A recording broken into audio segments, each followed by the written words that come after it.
اللہ کے راستے میں صدقہ خیرات کرو وہ تمہیں دگنا چگنا دے گا۔ اس نے آگے سے پتہ کیا کہا؟ اللہ ہمیں تو سود سے روکتا ہے اور ہم اس کے راستے میں دیں تو ہمیں سود دے گا؟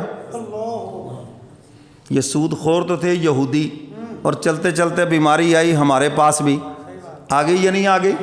اور ہمیں فلاسفر کہتے جی سود کے بغیر معیشت چل ہی نہیں سکتی ہے۔ میں نے کہا تم نے چلانا کب چاہا؟ جس دن تم چلانا چاہو گے اللہ تمہیں چلا کے دکھائیں گے، پھر دیکھنا چلتی ہے یا نہیں چلتی۔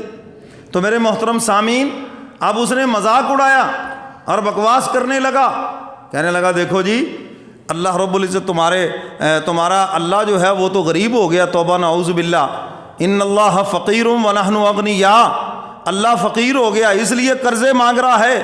قرضے تو وہ مانگتا ہے جو غریب ہو جائے، جو فقیر ہو جائے، اور ہم مالدار ہیں، نحن اغنیاء، ہم تو مالدار ہیں، ہمارے پاس پیسہ مال و دولت ہے، تو ہم سے تم قرضے مانگ رہے ہو، تمہارا خدا بھی قرضے مانگ رہا ہے، ہم نہیں مان لائیں گے۔ یہ اس نے بکواس کیا، مذاق اڑایا۔ سیدنا صدیق اکبر رضی اللہ تعالیٰ عنہ نے بھرے مجمع میں 2 تھپڑ ادھر سے اور 2 تھپڑ ادھر سے، اور سبق دے دیا پوری امت مسلمہ کو۔ سبق دے دیا کس کو؟ تمہارے اندر دینی حمیت ہونی چاہیے، دینی غیرت ہونی چاہیے۔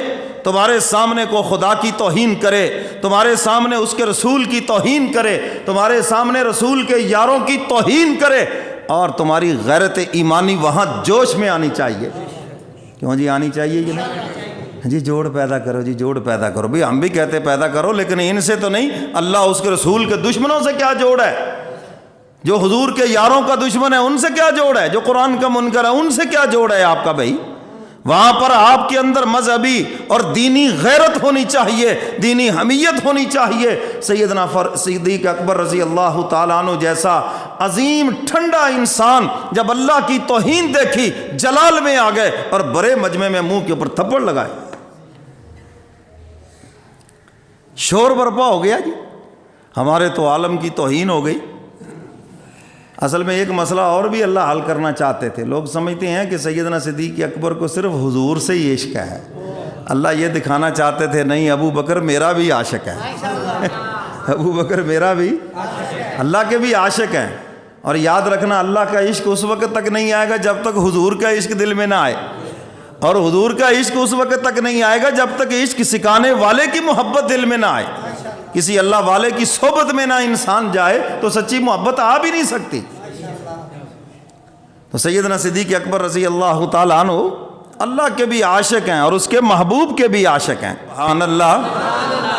سیدنا صدیق اکبر رضی اللہ تعالیٰ عنہ نے وہاں پر غیرت ایمانی کا مظاہرہ کیا اور اس کے 2-4 تھپڑ لگائے۔ تو خدا کو فقیر کہہ رہا ہے اور اپنے آپ کو غنی کہہ رہا ہے۔ ہوتا کون ہے یہ بات کرنے والا؟ کون ہوتا ہے تو قرآن کا مذاق اڑانے والا؟ کون ہوتا ہے تو اللہ کے حکم کا مذاق اڑانے والا؟ سیدنا صدیق اکبر طبیعت صاف کر کے واپس تشریف لے آئے۔ اب یہودیوں نے شور برپا کر دیا، انہوں نے کہا دیکھو جی ہمارے مربی کی، ہمارے عالم کی تو توہین ہو گئی۔ حضور کے پاس آ گئے اور آ کے عرض کرنے لگے سیدنا صدیق اکبر نے ہمارے عالم کو مارا ہے۔ حضور نے فرمایا ابو بکر نے مارا ہے یا عمر نے مارا ہے؟ ایسی کارروائی میرے عمر کی ہو سکتی ہے، وہ بڑا جلالی ہے، ابو بکر تو ٹھنڈا آدمی ہے، صوفی آدمی ہے، اور صوفی آدمی کو غصہ آتا دیر سے ہے، لیکن جب آ جائے تو پچھلے قرضے سارے ہی اتر جاتے ہیں۔ پھر انہوں نے کہا نہیں جی ابو بکر نے مارا ہے۔ حضور نے فرمایا دیکھ لو تمہیں شاید پہچاننے میں کوئی گڑبڑ ہو گئی۔ انہوں نے کہا نہیں جی نہیں، ہم سب پہچانتے ہیں، سیدنا صدیق اکبر نے مارا ہے۔ حضور علیہ الصلوۃ والسلام نے بلایا، فرمایا ابو بکر میں نے تو آپ کو تبلیغ کے لیے بھیجا تھا اور آپ نے ان کو مار کے بھی آ گئے ہیں جی، جلالی بن گئے، کیا بات بنی؟